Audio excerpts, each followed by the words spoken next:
A slight setback for Democrats today. Senate Republicans forced some fixes to the health care reform reconciliation bill and sent it back to the House. That's causing some anger in the Capitol. Democrats say Republican rhetoric might be inspiring violence. And President Obama today gave an example of what he called overheated GOP rhetoric. He sounded pretty worked up himself. Steve Handelsman has more.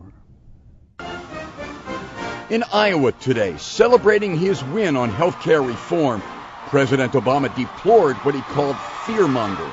I'm not exaggerating. Leaders of the Republican Party, they called the passage of this bill Armageddon. Armageddon.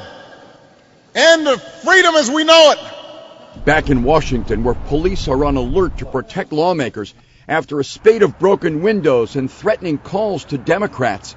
I hope you die. House Republican whip Eric Cantor revealed his Richmond office got shot at last weekend. Security threats against members of Congress is not a partisan issue, and they should never be treated that way.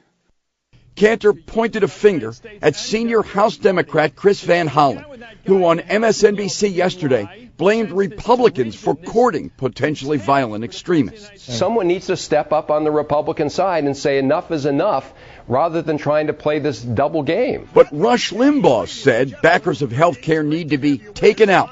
Sarah Palin urged Republicans to reload. Speaker Pelosi today to those who would take that as a call to violence. I have news for them. It's not working in their favor. Health care is back in Pelosi's House. The Senate today passed a slightly revised package of changes. So President Obama's full health care reform plan is still a few votes from completion.